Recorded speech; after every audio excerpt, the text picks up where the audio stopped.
Some of the biggest RV brands you trust are showing serious warning signs right now. Dealers are slashing prices, warranty costs are exploding, and resale values are falling faster than anyone expected. This isn't a small market dip. This feels like pressure points cracking all at once. What's shocking? Some of the riskiest names are still being sold like they're safe buys. If you own one or you're thinking of buying, you need the truth before it's too late. Caravan manufacturer Jayco is being sued in the federal court for misleading customers. Let's break down the 9 brands under the most pressure. Jayco. For half a century, Jayco built its name on trust. It was the Indiana success story: hand-built frames, family ownership, and an image of faith and reliability. But that image has thinned faster than its balance sheet. Production doubled after the pandemic boom, climbing from roughly 22,500 to more than 45,200 units a year. The rush looked profitable on paper. In reality, it buried the brand under its own volume. Dealers now whisper what spreadsheets confirm: margins are gone. Warranty costs that averaged $1,190 per unit in 2021 have risen past $2,800. That's a 140% jump in 3 model years. Each coach rolling off the line costs more to fix than the one before it. Material substitutions show the pattern. Plywood reduced by 10%. Sealant cure time cut to meet quotas. Fastener counts trimmed by nearly 1/3. These shortcuts save minutes, not money. Repairs pile up and resale collapses. A trailer that once cleared the auction block for $35,900 now moves around $27,000 and $608,000 loss before finance fees. Since Thor Industries absorbed Jayco in 2016, integration turned into dilution. Shared suppliers created bottlenecks, and quality control thinned. Assembly variance widened from 3 millimeters to almost 8. The phrase "built the Jayco way" became a relic, replaced by spreadsheets and quotas. Inside the company, overtime is frozen. Temporary layoffs stretch beyond 8 weeks. Credit insurers now rate the division elevated risk. A debt-to-profit ratio near 2.9 means almost $3 owed for every dollar earned. One bad quarter could trigger restructuring. For buyers on the outside, it signals the same truth. When the brand once known for reliability starts discounting brand new stock below invoice, it isn't generosity, it's survival. Jayco's story proves that growth without restraint turns pride into pressure. If the current slope holds, 2026 will mark the year this cornerstone name either folds into its parent or fades entirely from the lots it helped fill. Thor Motorcoach. For years, it was the company that could deliver anything: small vans, big rigs, luxury coaches, faster than anyone else. Dealers loved the volume. Investors loved the margins. But that speed has now turned against them. The numbers tell the story. In 2021, Thor reported roughly $1,190 in average warranty expense per unit. By 2024, that figure passed $2,800. That is a 135% increase in repair cost per coach. What caused it is no mystery. When production doubled, quality control stayed the same. Factory audits from Indiana plants recorded slide wall variance exceeding 3/8 of an inch, well beyond tolerance. Small errors became structural failures, and each warranty claim cut deeper into already thin margins. Dealers now call Thor's service network the refund machine, because repairs consume the profit before the next sale even clears. The financial signals are flashing red. Average wholesale values on recent Thor units dropped from about $139,000 to roughly $94,500 in less than 2 years. That is a 32% loss in resale confidence. Lenders are reacting by shortening loan terms from 120 months to 96 and demanding larger down payments. Those moves are not routine. They reflect rising institutional doubt. Inside the company, cost-cutting continues. Suppliers report contract delays, and internal bulletins reference volume adjustments that often precede workforce reductions. Debt-to-profit ratios approach 3-to-1, nearly identical to Jayco's slide before its own decline. Analysts watching Thor's filings point to warranty accruals climbing faster than unit deliveries, a textbook sign of overextension. The larger truth is simple. Thor Motorcoach grew by promising more choices at lower prices, but in chasing every buyer, it lost its own footing. Scale became fragility. If these financial and structural trends hold through 2026, Thor may face the same fate it once claimed to rescue others, from watching its empire buckle under the weight of its own success. If you're finding this breakdown valuable, hit the like button and subscribe to stay ahead of the next R-vee market shift. Your feedback shapes these investigations, and your support helps keep real numbers, not sales pitches, on this channel. Keystone. It promised quality without pretense and space without excess. For years, that balance worked. Then came the production surge of 2021 through 2024, when demand exploded and restraint disappeared. In less than 3 seasons, Keystone's output climbed from roughly 24,800 units to almost 42,300. The company called it growth. Dealers called it risk. Quality control data confirms what they feared. Internal audits from the Indiana and Montana facilities documented weld variance beyond factory tolerance in 31% of inspected frames. Those numbers came straight from assembly checklists, not rumor. Each deviation translated into warranty claims that averaged $4,900 per repair. By the end of that cycle, Keystone's warranty reserves rose from $1,190 per unit to nearly $2,800. That is more than double the expense in just 3 fiscal years. The financial strain shows everywhere. Auction values on recent Keystone products slid from $55,000 to roughly $39,500 within 12 months. Depreciation curves that once matched market averages now fall twice as fast. Lenders responded by trimming credit ceilings and requiring higher down payments.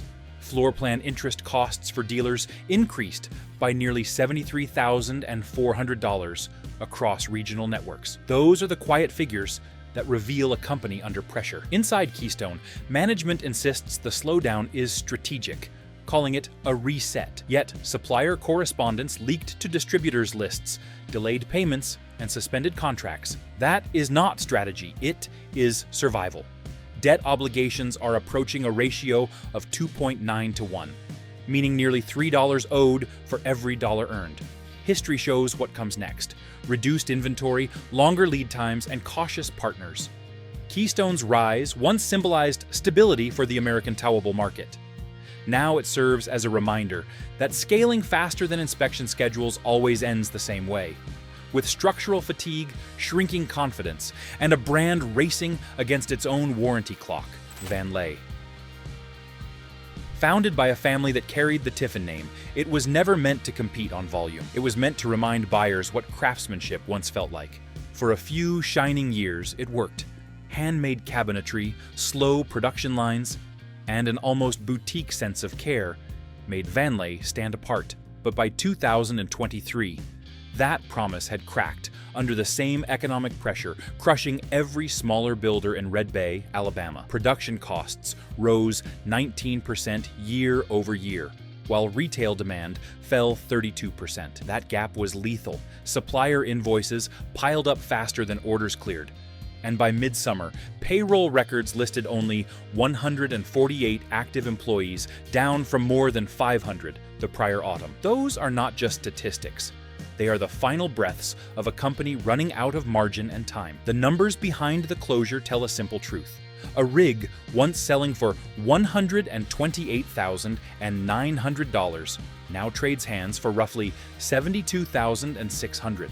That is a 43% loss in less than 2 years. Warranty reserve accounts froze, and parts pipelines dried up. Dealers began referring to unsold Vanlay stock as orphans' beautiful machines, with no factory standing behind them. Inside the industry, the lesson struck hard. Vanlay's downfall was not a scandal.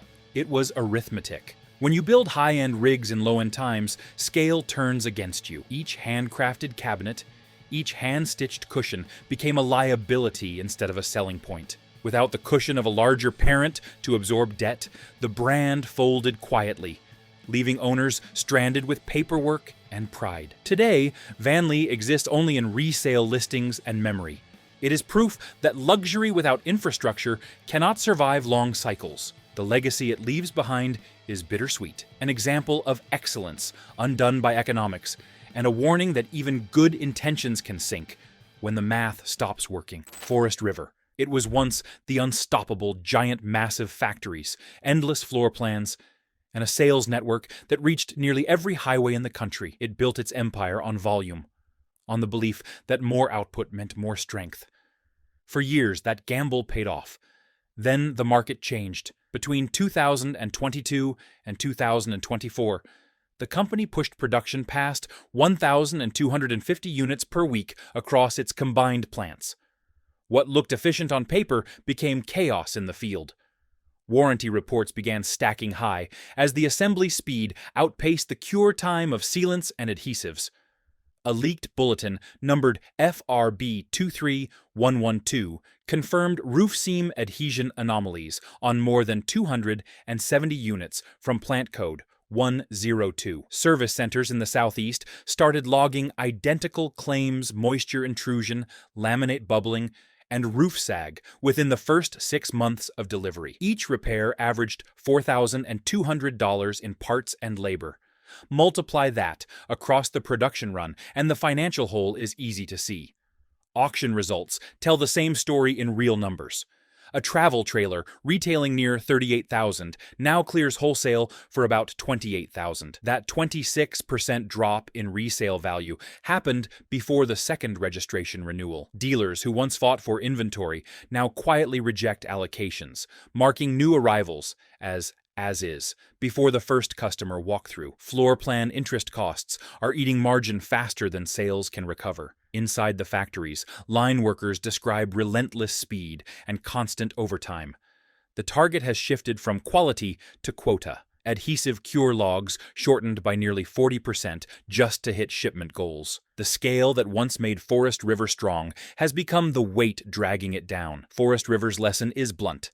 Size does not equal security. When a manufacturer builds faster than its own quality system can follow, every seam becomes a liability. The discount price on the lot might look tempting, but behind that number sits a factory racing against its own reputation. Winnebago. For generations, the name meant freedom, open roads, and a kind of engineering. Honesty few companies could match. But the modern chapter tells a different story. When the company shifted toward compact electrified vans and digital control systems, the change looked innovative. In practice, it exposed cracks that money alone could not hide. Between 2022 and 2024, warranty costs nearly doubled, climbing from around $1,190 per unit to just over $2,300. The spike traces directly to electrical integration issues across its van line and to sourcing problems tied to global supply shortages.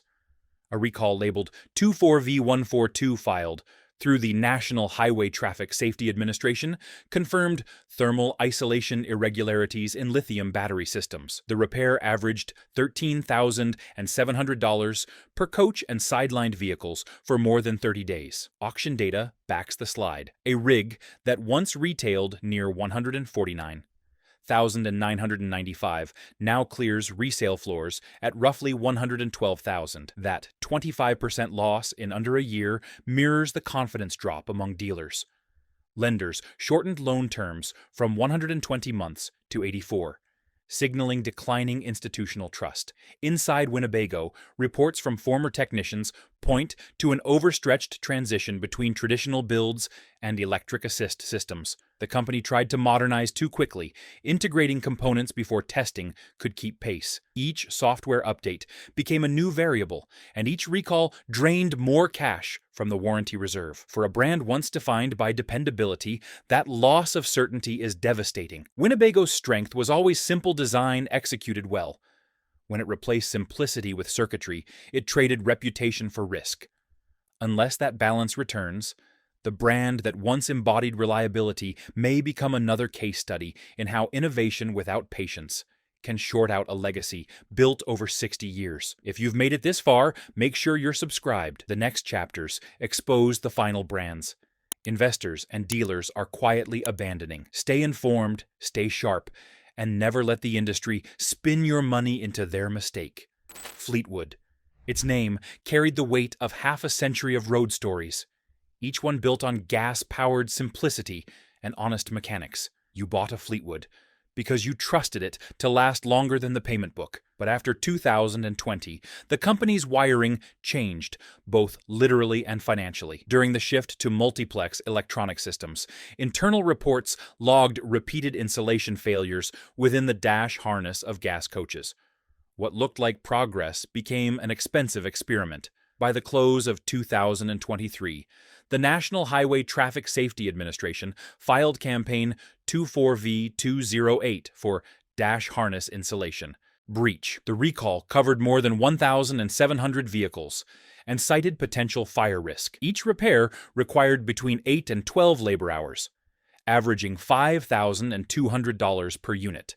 Warranty expenses that once hovered near $1,190 per build surged past $2,900 within 2 years. The financial ripples spread fast. Dealers who once moved Fleetwood coaches with confidence began limiting floor plan exposure. Auction data from early 2025 lists a $189,000 rig clearing, near $132,000, a 30% drop that erases most down payments. Insurance underwriters now apply surcharge categories for electrical risk manufacturers, and Fleetwood sits on that list. Inside the plants, production teams describe increased pressure and fewer inspectors. The company's strength-steady mechanical design was traded for digital dashboards that introduced heat, complexity, and cost. The savings from using Ford F53 wiring looms, about $200 per unit, turned into millions in warranty exposure. Fleetwood's legacy is now at a crossroads. The badge that once meant reliability has become a warning about over-engineering and under-testing, unless management restores the simple durability that built its name. Fleetwood could find itself remembered not for the miles it conquered, but for the trust it lost trying to modernize too fast. Heartland. It entered the towable market, promising comfort, value, and reliability for ordinary families. It was the middle ground brand, big enough to trust, small enough to care. But the last few years have rewritten that promise. When demand exploded after the pandemic, Heartland tried to match the surge with speed, not patience.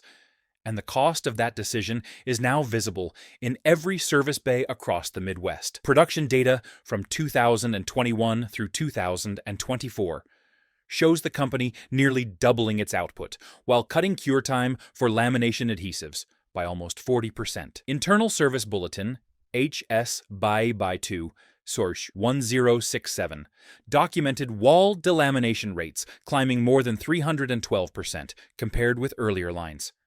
Each structural repair averaged $4,000 to $5,000 and $200 per side, depending on the extent of separation. Those are numbers that can sink a margin overnight. By late 2024, auction reports listed new Heartland units dropping from $42,995 to roughly $27,500 in resale value, a 36% decline before the second season of ownership.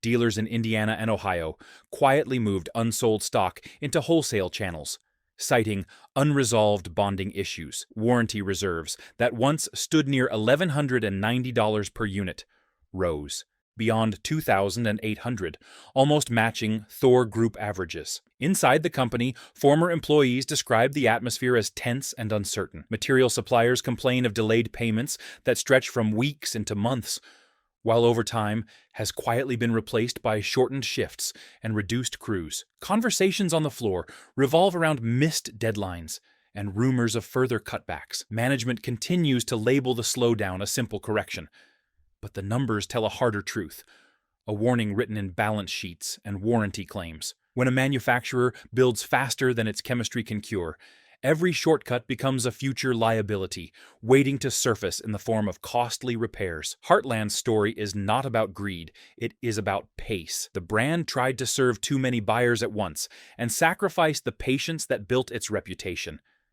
If adhesive failures and resale slides continue on this trajectory, 2026 may mark the point when Heartland's name no longer represents a product, but a reminder of how fast growth can peel away the very foundation of trust.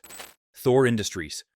It owns more brands than any other builder in North America and touches nearly half of every rig sold on American roads. For decades, that dominance looked like strength. Today, it looks like exposure. When Thor began its buying spree in the 2010s, investors called it smart consolidation. But by the time the post-pandemic boom hit, the empire had grown too wide to manage. Internal audit file TIRQ 2410, circulated in mid-2024, revealed assembly variance beyond tolerance in 31% of inspected units across its network. Warranty expenses that once averaged $1,190 per build have climbed to $2,870. That jump represents millions of dollars per quarter drained straight from profit. Dealers have noticed. Franchise cancellations rose 14% in 2025 as floor plan credit tightened.